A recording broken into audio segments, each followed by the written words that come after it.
This is Sleepy Science Explained, and it's good to have you here. So, let's sit for a while with the anxious mind and the strange way fear behaves once the lights go down. You may have felt it yourself. A worry that seems small in the daylight grows tall and loud in the dark, pressing on the chest far louder than it has any right to be. It isn't a monster under the bed, and it isn't a flaw in a person. Something older and quieter is at work, the way a dark, still room changes the brain, and the way the sleeping mind, hour by hour, seems to loosen fear's grip in ways science is still learning to map. We won't chase every answer down. We'll walk the honest edge of what is known and let the rest stay open. If this kind of quiet suits you, a gentle subscribe helps another restless, curious mind find its way here, and I'm always a little curious where in the world you're listening from. Now settle in. Let your shoulders soften and your eyes grow heavy. We'll begin where fear first grows loud, in the dark. Worry has a way of growing louder once the lights go down. Through the day, the mind is crowded. Tasks, faces, small errands, the steady noise of being awake. All of it competes for room, and it crowds out the quiet dread that waits underneath. Lie down in a dark, still room, and those distractions fall away one by one. Nothing is left to pull attention outward, so the mind turns in on the unfinished. Picture a single voice in an empty hall against the same voice in a busy market. The voice has not grown, only the room has emptied. That emptiness is the first thread of a quiet question: why the dark makes fear so loud, and what the resting brain may be doing about it. For now, notice only that the worry did not get bigger. The noise around it simply went still. Darkness alone can make a body flinch harder. In careful work at the National Institute of Mental Health, researchers measured how strongly people jumped at a sudden burst of sound. The very same noise drew a bigger startle when the room went fully dark. Nothing threatening was added, only the light was taken away. It is a little like how a dropped book sounds sharper in a silent house than in a loud one. The dark did not add a threat. It simply turned up the body's readiness for one. Why the absence of light does this, all on its own, is still being studied. A quiet break in the mind loosens its grip as sleep draws near. The front of the brain, just behind the forehead, works like a calm supervisor. It weighs, it reasons, it talks the alarm down. As the body drifts towards sleep, that supervisor grows sleepy too. The deeper alarm system stays awake a while longer. So the checks that keep worry in proportion by day begin to soften, and the alarm gets the floor with fewer voices to answer it. Think of a level-headed manager slipping out early, leaving the nervous new hire alone at the desk. The work does not change. The steadiest hand has just stepped away. Deep in the brain sits a small alarm bell shaped like an almond. It is called the amygdala, from the old Greek word for almond, and there is one on each side. This little pair helps flag anything that might matter for survival, long before the thinking mind catches up. It is not a flaw or a wound. It is a smoke detector, quick, loud, and built to err on the side of caution. A smoke detector that shrieks at burnt toast is a nuisance, but it is doing exactly its job. The trouble is only that, in the quiet, it can find far too much smoke. The body's main stress hormone runs low at the very hours worry runs high. Cortisol, the slow-acting alarm chemical, follows a daily tide. It peaks not long after waking and sinks to its lowest through the middle of the night. So the anxious feeling that visits in the dark is not simply a flood of stress hormone, the tide is actually out. That mismatch puzzles researchers. The chemistry of alarm is quiet, yet the sense of alarm can be loud.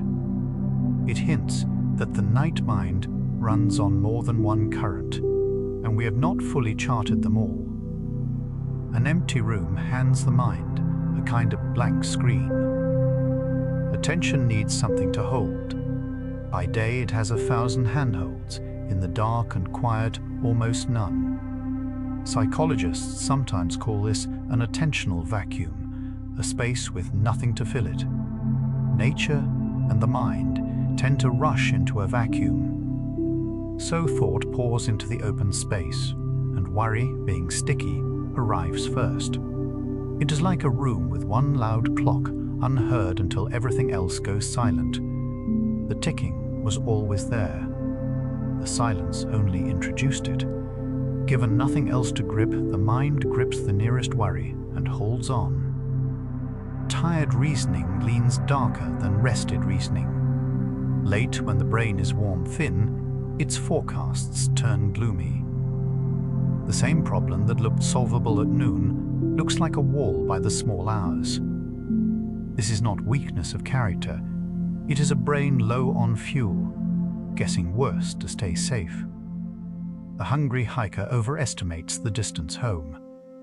A drained mind overestimates the trouble ahead. The goon feels like clear sight, and that is the trick of it. By morning, fed and rested, the same forecast often reads far milder. It was only the tired brain, rounding every unknown down toward the worst. Fear works like a narrowing spotlight. When alarm rises, attention pulls in tight around whatever might be the threat, and the edges of the world go dim. This helped ancestors fix on a rustle in the grass and ignore the rest. In a bed at rest, though, the spotlight has nothing real to land on, so it circles the same worry, around and around. A flashlight in a wide field lights one small ring and leaves the rest black. The field is still there, calm and empty, full of ground. The beam never touches. The beam simply refuses to widen, and worry keeps to the one lit spot. The body rehearses danger even when no danger is near. Under worry, the heart quickens, the breath climbs high into the chest, the muscles ready themselves. This is the old fight or flight response, meant for a real bear on a real trail. In a quiet room, it fires for a bear made of thought. The engine revs, yet the car never leaves the drive. Scientists who study this describe a false alarm, a body braced for a sprint it will never run. All that readiness has nowhere to go, so it simply pools in the chest. The readiness is real. The threat is only rehearsed. Vigilance in the dark may be a very old inheritance. For most of the human story, the hours without light held real risk: poor footing, hidden animals, the cold. A brain that stayed a little watchful after dark tended to keep its owner alive. That watchfulness could still echo in us now, in bedrooms that hold no threat at all. It is worth saying plainly that this is an idea, not a settled fact. No one can rewind the past to check it. Still, the notion fits. The modern room is safe, yet an ancient guard may not yet have learned to sit down. Fear can move before awareness arrives. The alarm bell in the brain has a fast, rough shortcut that reacts to a shape or a sound in a fraction of a second, quicker than conscious thought. The neuroscientist Joseph Ledoux described this as a kind of low road, a route that acts first and asks questions later. A jump at a garden hose that looked like a snake is this road at work. The slower, wiser path catches up a beat later and says, only a hose. But the body has already flinched, because the fast road never waits. Speed in the wild was worth more than being right. Small worries have a habit of swelling into large ones after dark. A minor task left undone becomes proof of failure. A passing ache becomes a verdict. Psychologists call this catastrophizing, the mind sliding from a small stone to an avalanche. The tired, undistracted brain is especially prone to the slide. It is like a shadow on a wall. A hand held near the lamp throws a giant across the room. The hand did not grow, only the projection did, and the dark supplied the blank wall to throw it on. Step back into daylight, and the giant shrinks to a hand again. In a silent room, a person can suddenly hear their own heartbeat. When the outside world goes quiet, attention drifts inward to the body's faint signals, the pulse, the breath, a swallow. This inward listening is called interoception, and worry sharpens it. A heartbeat that beat all day unnoticed now sounds like a drum. It is the same as a fridge hum that only surfaces in the late quiet once every other sound has gone. The heart is doing nothing new. It keeps the same steady work it always does. The quiet has simply handed it a microphone and turned the volume up. The dark brings a rise of melatonin, and its link to mood is still being drawn. Melatonin is the hormone that signals night to the body and helps ease it towards sleep. It clearly shapes the timing of rest. Whether it also nudges the tone of the anxious mind and how is far less settled. Some researchers see hints of a connection. Others are not convinced the effect is large. It is one of those places where the map still reads, honestly, unexplored. The hormone rises on schedule, night after night. Its full reach into feeling remains an open question. When the mind is left idle, a whole network hums to life. Brain scans show that during quiet, undirected moments, a set of regions called the default mode network grows active. It is the machinery of daydream, memory, and turning things over, the mind talking to itself. In the still dark, with nothing outside to do, this network can run loud, and its favorite topic is often the self and its troubles. Researchers are still mapping how it tips from gentle wandering into anxious looping. The engine of reflection idles high in the quiet, and sometimes, with no road to drive, it revs. Grown adults fear the dark more often than most admit. A wariness of darkness is easy to picture in a child, yet plenty of adults feel it too, quietly, and rarely mention it. Studies of poor sleepers find that some lie awake not from a racing mind alone, but from a low unease with the dark itself. It is common enough to be ordinary, and nothing to be ashamed of. The dark is not hiding anything, but a brain built to watch the shadows does not always know that, and it keeps a small light burning inside, just in case. The anxious mind struggles most with not knowing. What it dislikes is less any single threat than the open, unfinished question, the not yet answered. Researchers call this intolerance of uncertainty, and it sits near the heart of worry. An unknown feels to the alarm system a lot like a risk. So the mind circles the unsettled matter, trying to nail it down, the way a tongue keeps returning to a sore tooth. The circling promises relief and rarely delivers it. Each pass leaves the question exactly as open as before. The discomfort is real. The certainty it seeks is often just out of reach. The night hushes the world, but not the mind's what-if engine. Worry is less about what is happening than about what might. It runs on the future, spinning branch after branch of things that could go wrong. Quiet does nothing to slow this engine. If anything, the stillness gives it room. Picture a chess player alone at the board, playing out moves no opponent will ever make. Each imagined line feels vivid and real, and each one demands an answer. Yet the board is empty, and the game was never scheduled.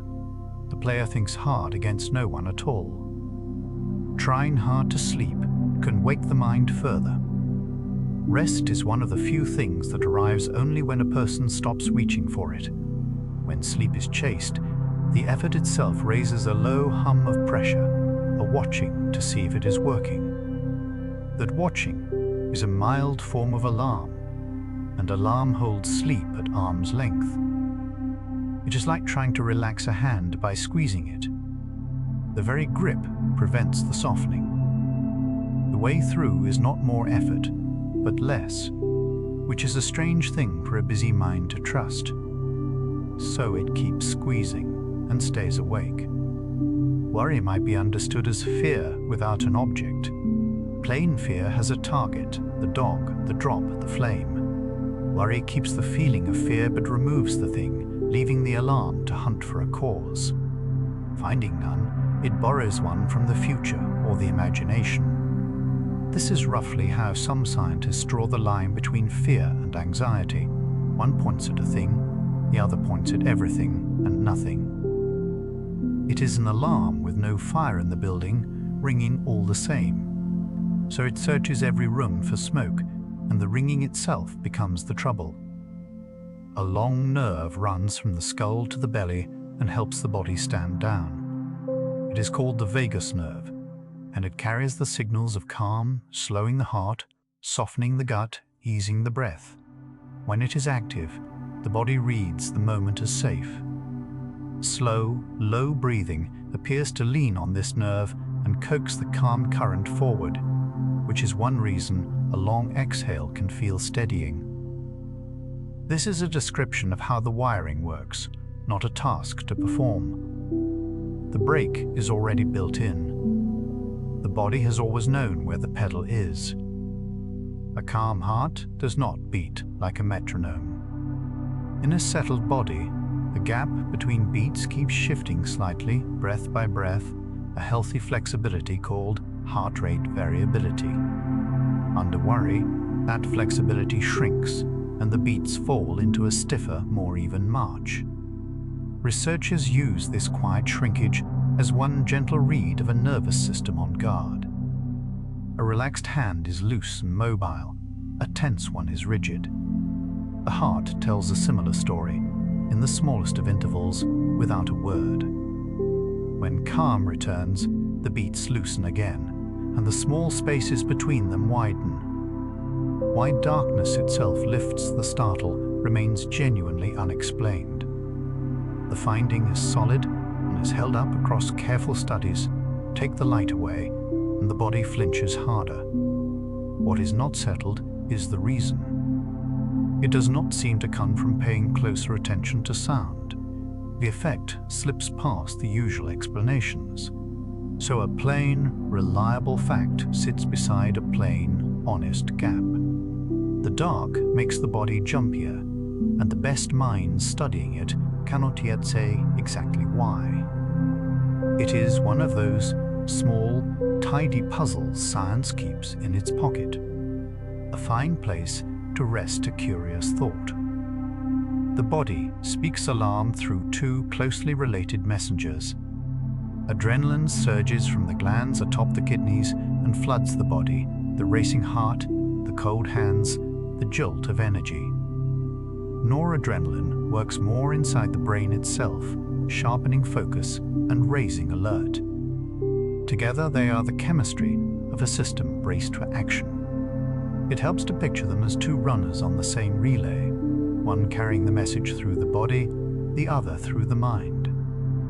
In a real emergency, they are lifesavers, and they have saved countless lives. In a quiet bed, they simply have nowhere useful to run. So the question begins to take a clearer shape. Why does worry grow louder in the dark? Not from one cause, it seems, but from many small ones stacked together. The empty room, the sleepy supervisor, the ancient guard, the alarm with no fire to fight. And beneath all that stacking lies a second, quieter part of the question: what the sleeping brain does with fear once a person finally drifts off. That part is stranger and less mapped. We have gathered the daylight pieces. Now the trail leads down into the sleeping mind, where the science grows thinner and the wonder grows. A small blue spot in the brainstem pumps the mind's alarm chemical. It is called the locus ceruleus, Latin for the blue place, and it is the brain's main source of noradrenaline. When it fires, alertness climbs. When it races, the mind feels wired and watchful. It works like the ignition on the whole alert system. Through an anxious spell, this little spot runs hot, and the brain stays keyed up. A single speck, no larger than a grain of rice, holds much of the sway over how alarm feels from the inside, and over whether the mind can settle.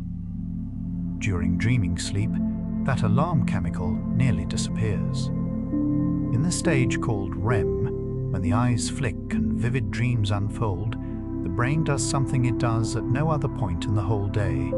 It very nearly shuts off its supply of noradrenaline. For a stretch of the night, the stress messenger goes quiet across the emotional brain. Sleep scientists find this pause remarkable because it is unique to dreaming. Nowhere else in the 24-hour cycle does the alarm run so low. The chemistry that felt so loud in the dark bedroom falls, once dreaming begins, to a hush. Some researchers suspect the dreaming brain revisits the day's feelings with the stress turned down. The idea, drawn from work by scientists such as Matthew Walker, is that REM sleep may replay emotional memories while the alarm chemical is absent, letting the mind keep the lesson while easing the sting. It is a hopeful picture and an unproven one. The evidence is suggestive, not settled, and much of it is still debated. This is only one thread among many in the night, and no one has closed the case. We hold it lightly as a maybe, not a fact. Broken, restless dreaming seems to blunt that overnight easing. In one line of research published in Current Biology, sleep that was fragmented during REM appeared to leave the emotional brain less soothed by morning, the almond-shaped alarm still reactive. Smooth dreaming may help, choppy dreaming may not. The finding is early, and scientists are careful with it. It hints that it is not sleep alone that matters for the anxious mind, but the shape and calm of the sleep. The quality of the night, not just its length, may do the quiet work. Deep, slow sleep looks like a natural calmer of the anxious brain. In the deepest stage, slow waves roll across the brain in broad, even swells. Researchers at Berkeley found that a night rich in this deep sleep left people measurably calmer the next day, with the emotional brain steadier and the front of the brain more in command. They describe deep sleep as a kind of built-in soother for anxiety. It is not a cure or a treatment, simply an observation of what a full, deep night appears to do. The steadiest hours of sleep may be the quietest medicine of all. A single sleepless night can raise the next day's anxiety by roughly a third. In that same Berkeley work, people who missed a night of sleep reported their anxiety climbing about 30%. The brain, run down, tipped toward alarm. This is a measured average, not a promise about any one person or night. Still, it draws a clear line between rest and unease, plain enough to see. Lose the night, and the following day leans anxious. The two are tied together far more tightly than they seem, each pulling on the other.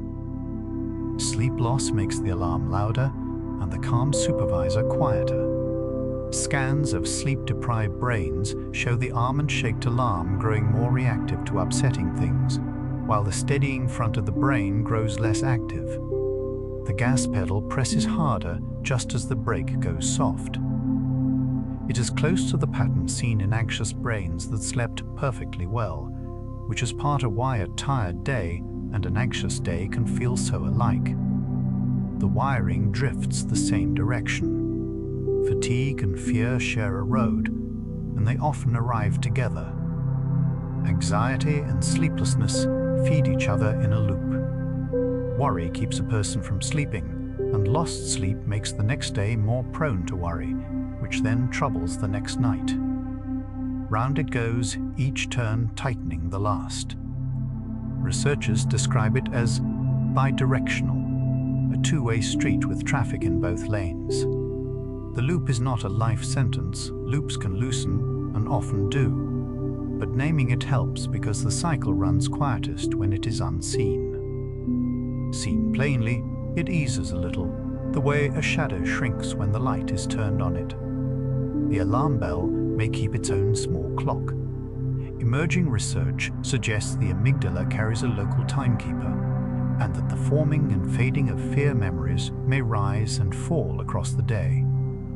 If the alarm's clock drifts out of step with the body's master clock, fear may lodge more firmly than it otherwise would. This is early, unsettled science, and much of it comes from the laboratory rather than the bedroom. Still, it opens a strange possibility that when a fear is met may matter as much as what the fear was. The clock in the alarm is only beginning to be read.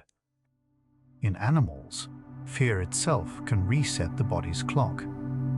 In studies of mice, a frightening experience was able to nudge the internal daily rhythm, as if alarm and timekeeping were wired into the same circuit. It is a striking hint that fear and the body clock speak to each other. But this is animal work, and it has not been shown to run the same way in people. We can watch it in mice and only wonder about ourselves. The link is real in the lab. Whether it reaches into human nights is not yet known. Morning brings a surge of the stress hormone by design. Not long after waking, cortisol rises in a sharp, brief wave, the cortisol awakening response, helping lift the body into the day. This is the opposite pole from the night's low tide. The chemistry that ebbs in the dark comes flooding back with the light, on schedule. It is the body's own alarm clock, chemical rather than mechanical, and it rings every dawn. The trough of the night is not a fault in the system. It is simply one end of a rhythm that always swings back. The body cools as sleep nears, and the tie to calm is still loose. In the evening, core temperature drifts down by roughly a degree, and this cooling seems to help sleep begin. Whether the same cooling also softens the anxious mind, and by how much, is far less clear. Some suspect a link between a cooling brain and a settling mood. The evidence is thin and unsettled.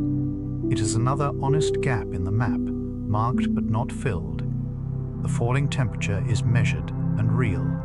Its reach into feeling stays an open thread, waiting to be followed. Fear changes the very shape of a breath.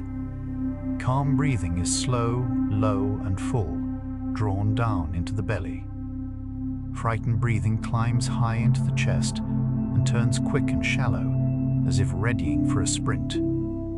This shift feeds back to the brain, which reads fast breath as a sign that something is wrong. A drinking straw makes the point. Breathing through one for a moment starts to raise the edge of alarm from the breathing alone. The breath does not just answer fear. It can help call it, and then the two feed each other. The gut and the brain trade messages all through the night.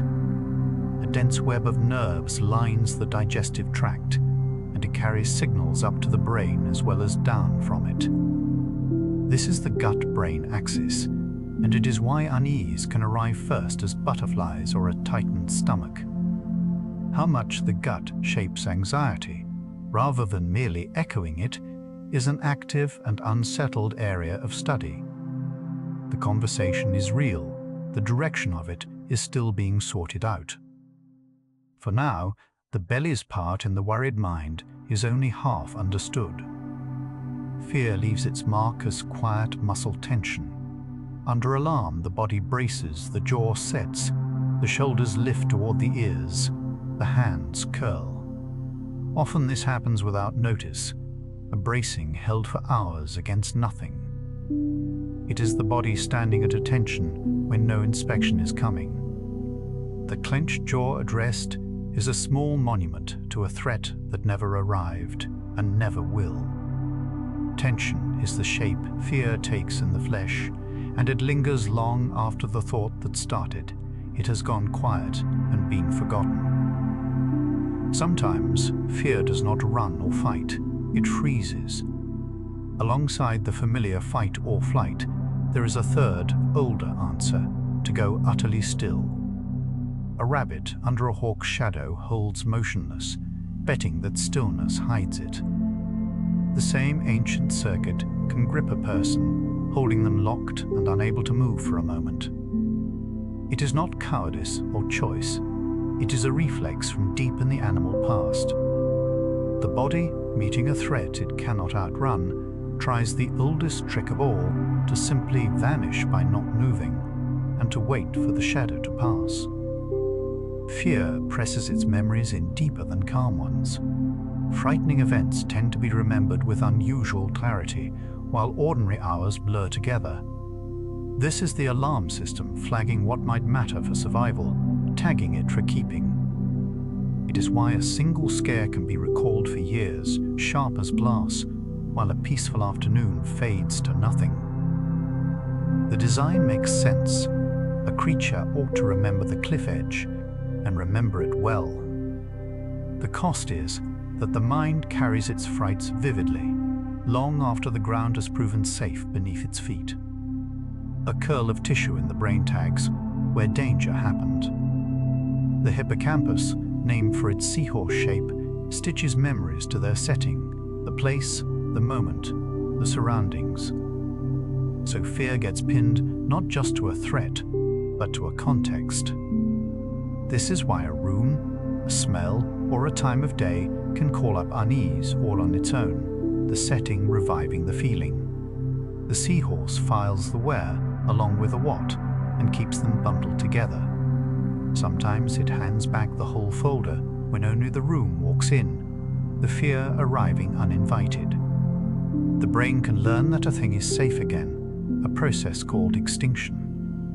When something feared turns out, again and again, to bring no harm, the brain slowly writes a new, calmer lesson over the old one. The old fear is not erased.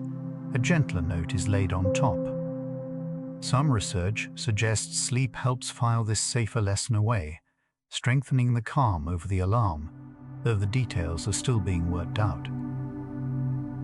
Learning safety is quieter work than learning fear, and slower besides. But the brain is built to do it, given time. Some fears refuse to fade, and why is not fully known. For most, the lesson of safety eventually takes hold. For some, it does not. The old alarm keeps firing long after every reason for it is gone. Researchers are still trying to understand why extinction succeeds in one brain and fails in another. It touches on genes, timing, sleep, and experience in a tangle no one has fully undone. It is one of the honest open edges of this science, marked clearly on the map. The brain can learn safety. Why it sometimes will not is a question still held open. The mind clings to what it left unfinished. Tasks and worries that are settled tend to release their hold, while the incomplete keeps tugging for attention. Psychologists call this the Zeigarnik effect, after the researcher who first noticed that waiters recalled unpaid orders best and forgot them the moment the bill was settled. The unfinished worry behaves the same way, returning again and again in the quiet, asking to be closed. It is a bookmark the mind refuses to remove. Only the sense of an ending lets it finally slip out and let the page fall shut. One worry has a way of branching into 100. A single what-if rarely stays single. It splits, if this, then that, and then the next thing, each branch sprouting more, until a small seed becomes a whole dark tree. This spreading is a hallmark of the worried mind. It feels like careful planning, but it is closer to a hall of mirrors, each reflection breeding the next. The first thought was ordinary, plain enough to shrug off.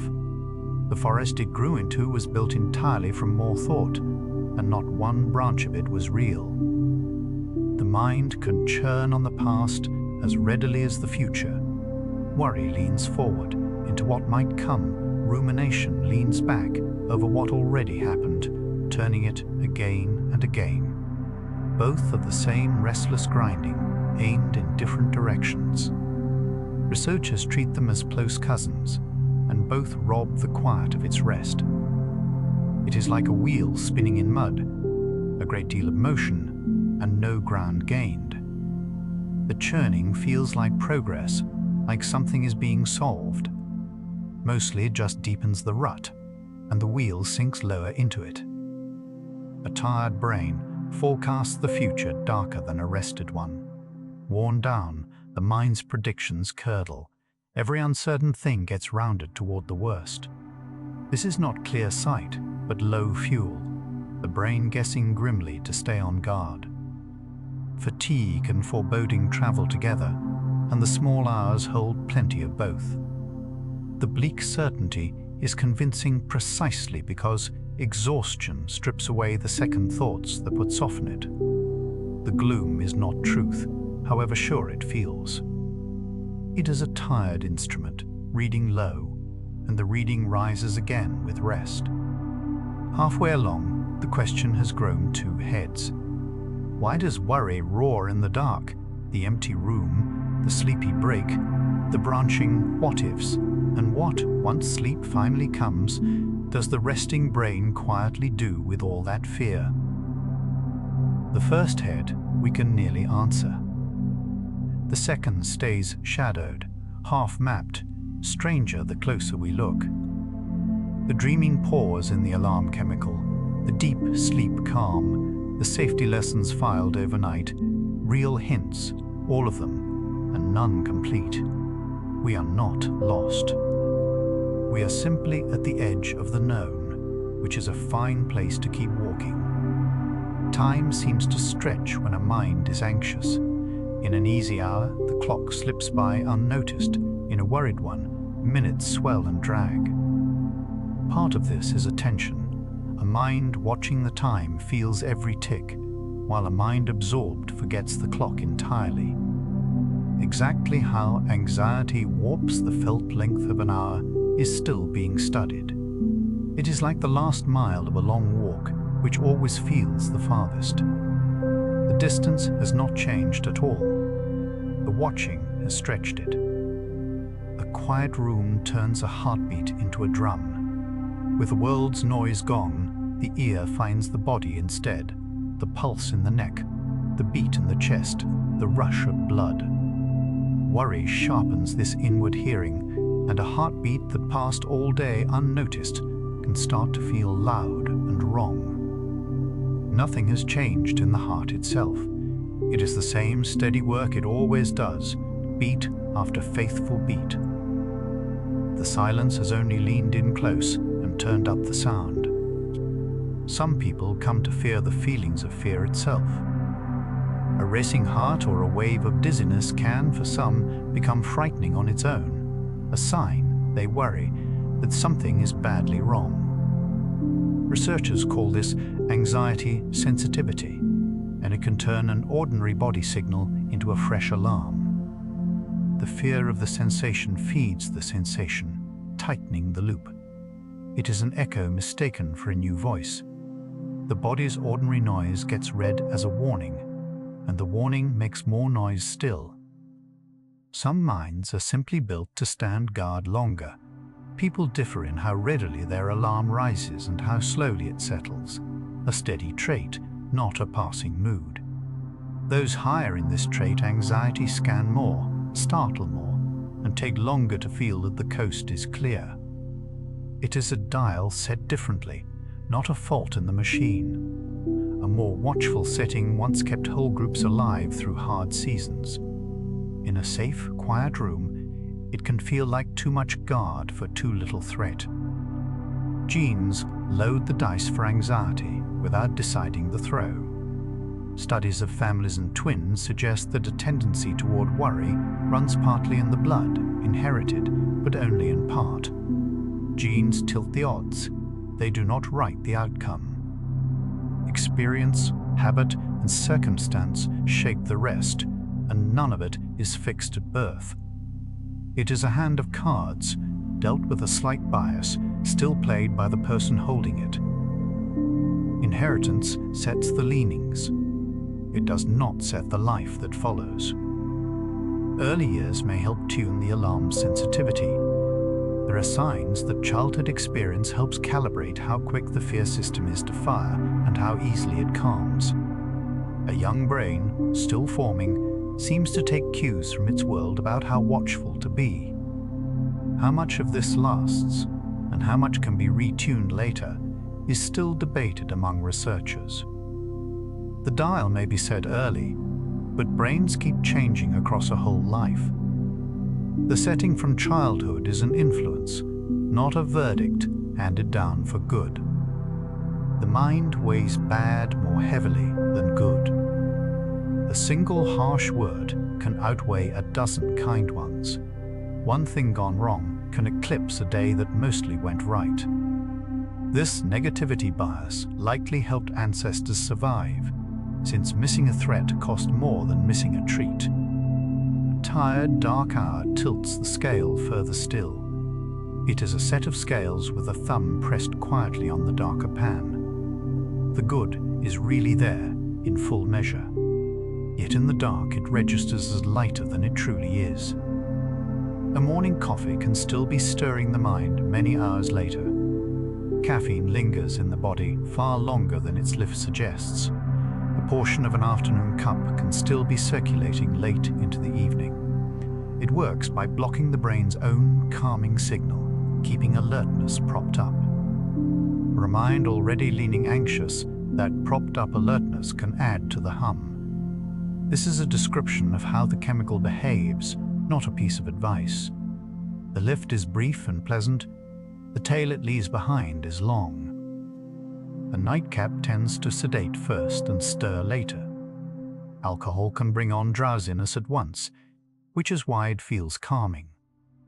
But as the body clears it through the night, there is often a rebound, a lighter, choppier sleep, and a mind that surfaces keyed up. The early calm is borrowed against a later restlessness.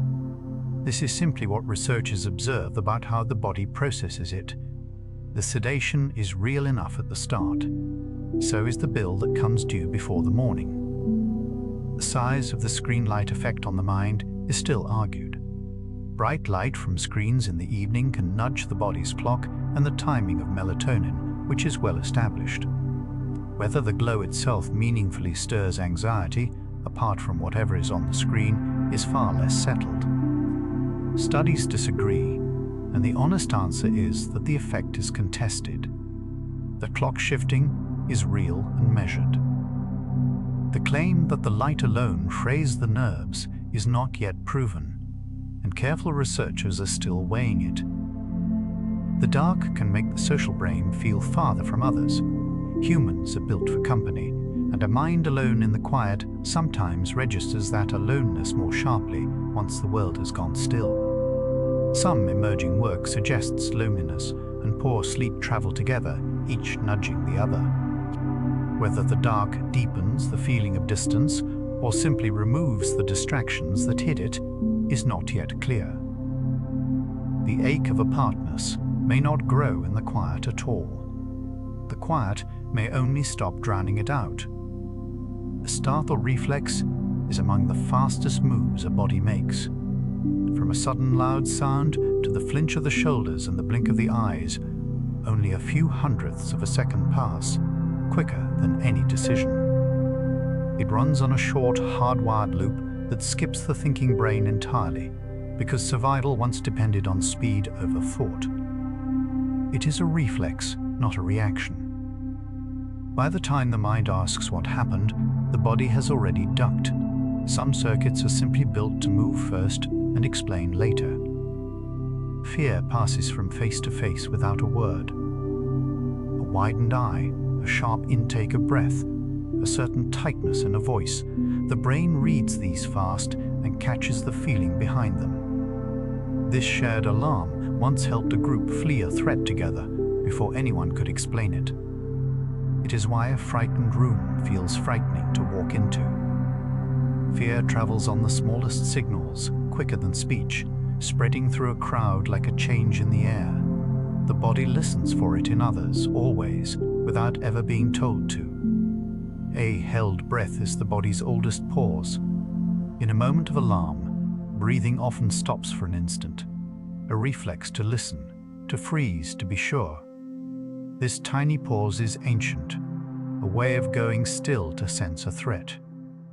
Held too long or too often, though, it can feed the very tension it meant to guard against. This is an observation of what the body does on its own, not a technique to practice. The pause is built in and involuntary. The body reaches for it before the mind ever thinks to ask. A long sigh appears to reset a strained breath. Every so often, the body draws a deep breath and lets it out slowly, all by itself, a natural sigh. Scientists find these sighs help reinflate the lungs and, it seems, ease the nervous system a notch. A single, slow exhale often carries a small wave of relief with it. This is a description of a reflex the body runs without asking, not a step to take. The sigh is the body's own quiet valve, opening on its own when the pressure has climbed too high. Cold, dark, and quiet are the three amplifiers of the night mind. Each on its own tilts the brain toward alertness, the chill of a cooling room, the loss of light that lifts the startle, the silence that hands worry a stage. Together they stack, and the anxious feeling rises on all three at once. It is not one villain, but a small chorus, each voice adding to the next. Understanding this softens it a little. The loudness is a sum of ordinary parts, not a single looming thing. Three plain conditions meeting in one dark room. The brain does not fully separate a rehearsed threat from a real one. When a person vividly imagines something frightening, many of the same circuits light up as when it truly happens. The heart can race at a memory or a worry as readily as at an event. How completely imagination borrows the machinery of real fear is still being mapped, but the overlap is clear. It is why a made-up worst case can feel like a live emergency in the chest. The mind stages the play in the dark, and the body buys a ticket every single time. Nightmares may be fear's theater, and their purpose is still argued. Frightening dreams gather up the day's unease and act it out in vivid, unsettling scenes. One idea holds that dreaming usually files emotions gently, and that a nightmare is that process, straining or failing. Another sees dreams as rehearsal for danger. No single account has won, and the true role of the bad dream stays unsettled. The theater is real and opens most nights. What the play is for, no one can yet fully say, though many have guessed. Sleep paralysis is well explained and still deeply eerie. On the edge of sleep, the body is normally held still, so it cannot act out dreams. Now and then the mind wakes while that stillness lingers, leaving a person awake but unable to move, sometimes with a sense of a presence in the room. For centuries, this was blamed on demons or night visitors. Science tells a plainer story, dreaming's paralysis, briefly overstaying its welcome. The fear it brings is genuine and sharp. The cause is ordinary biology, not anything lurking in the dark. The falling jolt at sleep's edge has more than one theory. Just as sleep takes hold, the body sometimes gives a sudden jerk, often with a feeling of missing a step and falling. These are called hypnic jerks, and they are common and harmless. Why they happen is not settled. Perhaps the sleeping brain misreading the body's slackening as a real fall. Perhaps a simple hiccup in the switch between waking and sleep. The jolt is familiar to almost everyone who has ever dozed off. Its reason remains, oddly, an open question. Some animals sleep with only half a brain at a time. Dolphins and certain birds can rest one half of the brain while the other stays awake and watchful, one eye open to the world. It lets them keep breathing, keep moving, keep a guard posted against danger even in sleep. It is a striking answer to an old problem: how to rest and stay safe at once.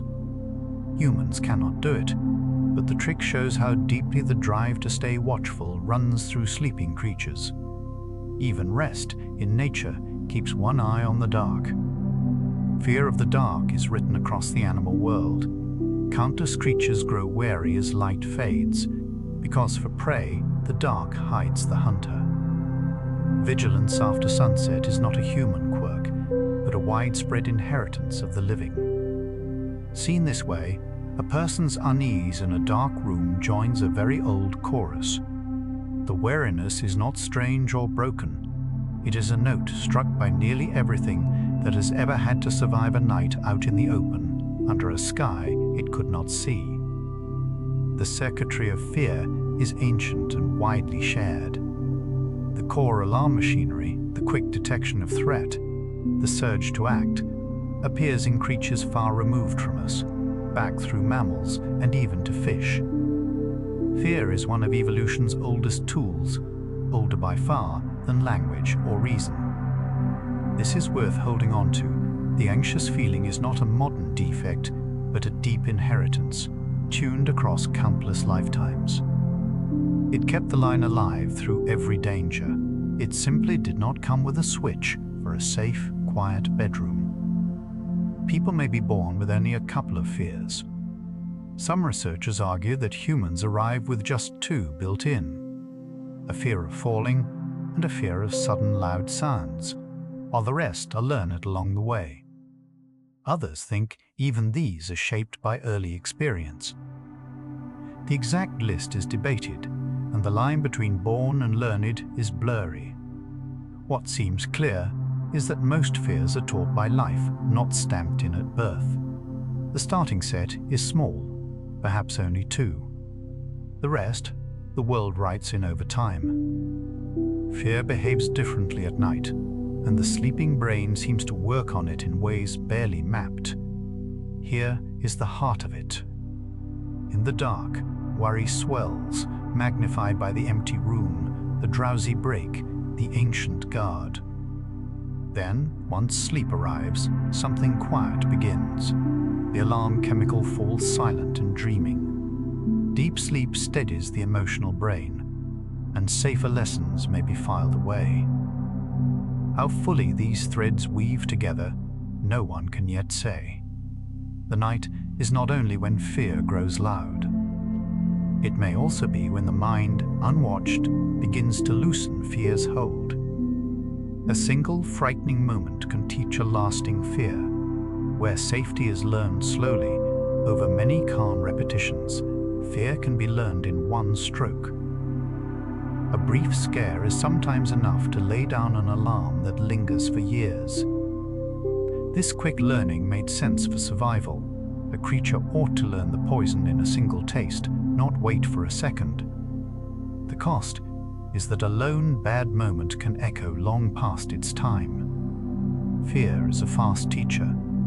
Its lessons are just hard to unlearn. The body can keep a fear the mind has forgotten.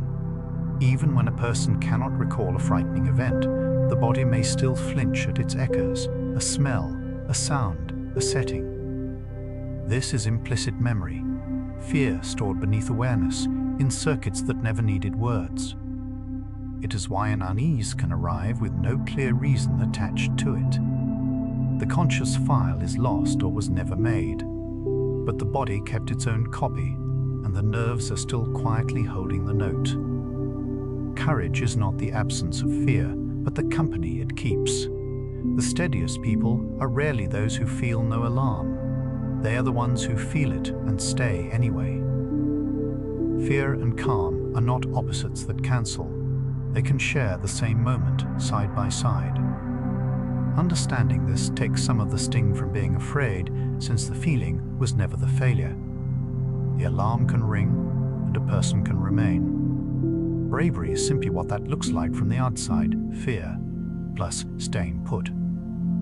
Naming a feeling seems to take a little of its edge.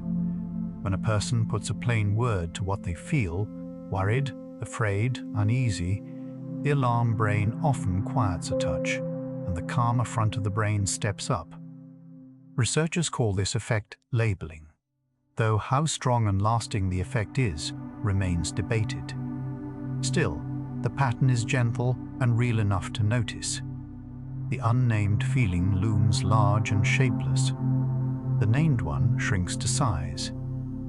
A single word, it seems, can rest a small hand on the alarm. Animals appear to show something like worry, not just fear. Beyond reacting to present danger, some creatures seem to anticipate it, growing tense before a likely threat in a way that looks like dread. Whether this is true worry in the human sense is uncertain and much debated among researchers. It may be a simpler kind of expectation, but the resemblance suggests the roots of anxiety reach deep into other minds. The forward-leaning fear that fills a dark room may not be a human invention after all. The first bird song marks the lifting of the night's guard. As light returns, the dawn chorus rises, and with it, the long vigil of the dark begins to ease. The world grows visible again, the shadows lose their weight, and the watchful mind can finally stand down. There is a reason first light feels like relief. It is the moment the oldest reason for fear, the blind dark, quietly withdraws. The guard hears the birds, sees the sky pale, and at last sits down to rest. The dawn surge of cortisol readies the body to meet the day. As morning nears, that brief wave of stress hormone rises to lift energy and focus, pulling the body up out of rest. It is the chemical opposite of the night's low tide. The very system that felt so loud in the dark now turns useful, sharpening a mind for the tasks ahead. Alarm chemistry is not the enemy, after all. It is a tool with the right hour. Dawn is when it earns its keep and does honest work. The same worry often looks smaller once morning comes. A fear that towered in the dark can seem almost ordinary by daylight, not because anything outside changed, but because the rested brain returns. The calm front of the mind, refreshed, takes back its supervising seat, and the alarm falls into proportion. This everyday shift is one of the clearest signs that the dark itself was doing much of the magnifying. The problem kept its size all along. Only the light in which it was seen improved with the morning. Overnight, the brain quietly sorts and tidies its memories. During sleep, the day's experiences are sifted, some strengthened, some let fade, in a kind of nightly housekeeping. Emotional memories get their own handling in this sorting, which is part of why feelings can look different after rest. The full choreography is still being worked out, and researchers are careful not to overstate it. It is enough to say the sleeping brain is not idle in the dark. It is busy, behind closed eyes, putting the day in order. Dreams may be emotional rehearsal, though no theory has won. One idea holds that dreaming lets the mind practice feelings and situations in a safe arena, threat without stakes. Another sees dreams as the byproduct of the brain filing memories. Still others read them as near-random sparks given shape by a meaning-hungry mind.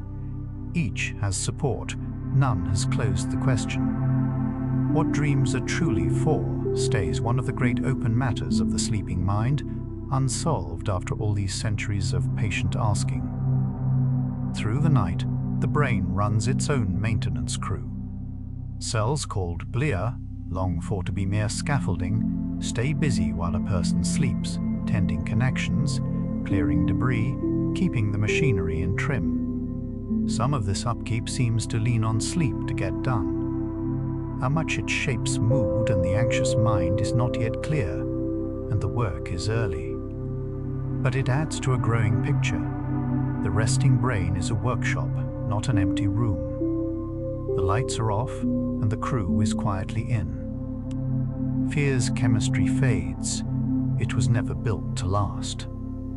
A surge of alarm is meant to be brief, a burst for a moment of danger, then a return to baseline as the body clears it. Left alone, the racing heart slows. The bright chemicals wash out. The muscles let go. A feeling that seems permanent in its grip is, by design, temporary. It is a wave, not a tide line drawn to stay. Given a little time and no fresh fuel to burn, it recedes on its own. The out-breath lengthening is the body's own signal of safety. When a person is calm, the exhale naturally grows longer than the inhale, and the heart slows on each release. The body reads this stretched-out breathing as a sign that all is well, and eases itself further. It is a quiet, self-made cue for safety, running without any instruction. This only describes what a settling body tends to do on its own. The long exhale is not a task to perform. It is the shape calm takes once it arrives. Even the most anxious brain drifts to sleep in the end. The pressure to sleep builds through every waking hour and cannot be held off forever. However loud the worry, the sleep drive keeps rising until it finally tips the balance. This is worth holding on to in a restless stretch. Sleep is not being withheld, only delayed, and the body always wins the argument at last. The tide of rest is patient and sure, and it never truly stops rising. No vigil, however long, outlasts it in the end. A question can be set down without being answered. Much of the night's worry is the mind trying to solve what will not be solved before morning. But an open matter can simply be laid aside, not resolved, only released for the hours of rest. This is not giving up. It is knowing the difference between what needs solving now and what can keep until later. The unfinished thought is allowed to stay unfinished for a while. Some things, it turns out, wait far better than they work. The dark that magnifies fear also invites rest. The same absence of light that lifts the startle is the signal that quiets the body towards sleep. One condition, two faces. What loomed a moment ago is also the doorway down. The dark was never only an amplifier of worry. It is, at heart, the oldest cue for rest. There is the same dark holding both the fright and the cure. The alarm chemical ebbs on its own. As sleep deepens, noradrenaline falls, and in dreaming it nearly vanishes. The brain lowers its own alarm without being asked to. The stress messenger, so loud a little while ago, goes quiet. Nothing had to force it down. The night simply turns it low, hour by hour, the way a tide slips out without a sound. The chemistry that stirred the fear is the same chemistry that lets it go. The body knows how to stand down. Every calming circuit, the long nerve, the slowing heart, the falling breath, is already built in, waiting for its moment. No new skill is needed for the body to settle at last. The machinery of rest is old and complete, older than any worry. It only needs the room to work, and the quiet gives it exactly that. Left alone, without being chased, it does the settling on its own. Worry lives in the future, rest lives in the present. The anxious mind is always leaning ahead into what might come. Rest asks for none of that, only the weight of the body, here, now, on the sheets. When the leaning stops, the settling begins, quietly and without effort. The present is the one place worry cannot follow, because it has nothing to hold there. And so the present becomes a kind of shelter, always open, always near. Some of this science is still being written. The dreaming pause, the deep sleep calm, the alarm's small clock. These are edges, not conclusions. Much about the anxious mind at night stays unanswered, marked on the map, but not yet filled. That is not a gap to fear or hurry past. It is only a map still being drawn, one careful line at a time. The unfinished part is where the wonder lives, and it is in no rush to close. What the sleeping brain does with fear, we have only begun to map. The threads are real, and the picture is still partial. Fear swells in the dark, then the resting mind seems quietly to loosen it. How fully, no one yet knows for certain. The wonder outlasts the answer, and it does not mind waiting. There is comfort in that the mind works on, gently, in the dark, whether or not it is fully understood. The question keeps. It has waited a long time. Fear and the dark are older than any of us, and their puzzles are in no hurry at all. What is unsolved has been unsolved for ages, and it rests easy that way. It need not be closed now, in this quiet hour. It will still be here, patient and unhurried, in the morning light. Some questions are better companions than problems, and this is one of them. Fear grows loud in the dark, then softens as sleep comes near. This is the whole shape of the night in a single line. The loudness is real, and so is the softening that follows it. The rise is not the end of the story, only its middle. The fall is written into it from the start, sure as the tide. What climbs so high in the quiet always, in time, comes gently back down. Nothing here needs solving before rest. The worries can stay as they are, unfinished and unforced, for the length of a single night. Rest does not wait on answers, and never has. It asks only that the reaching stop, that the hands unclench, and the mind stop climbing. Everything left open will keep until the light returns, and in the meantime, the body is allowed to simply lie still and be heavy. So the question can be carried gently into sleep, still open. Why does worry grow louder in the dark? And what does the sleeping brain quietly do with all that fear? The dark magnifies, and then, in ways we have only begun to map, the resting mind seems to loosen its hold. No one has closed that question, and it does not need closing to be laid down. Fear behaves differently at night. The mind, unwatched, works on it in the dark. Let it stay open. Let it keep until morning. Along the way we followed a worry into an empty room and watched it grow loud, met the small almond-shaped alarm and the drowsy break behind the forehead, learned how the dark itself lifts a flinch, and how the dreaming brain falls quiet of its stress. We wandered through nightmares and dawn birdsong, through fears learned in a single moment, and questions still left open. Each thread circled the same quiet puzzle, the strange behavior of fear once the light goes down. No one has closed that puzzle yet, and there is no need to close it now. It has waited longer than any of us, and it can wait a little longer still. The dark makes fear loud. The sleeping mind, hour by hour, seems to loosen its grip in ways science has only begun to map. That much can be held gently, without solving. Fear behaves differently at night. It swells, and then it softens, and the resting brain does its quiet work in the dark. Let the loud thoughts fade now, like a room going dim. Let your shoulders soften. Let your jaw unclench. Let your hands grow still and heavy where they lie. Whenever you wake, a like or a quiet word below tells us you'd like more of these hours. It's how we learn to make the next one gentler. Another calm journey is waiting on the screen whenever you're ready, though there's no need to reach for it now. Some questions aren't meant to be answered before rest, only carried softly into it. Let this one stay open. Sleep well now, and let the question keep.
you.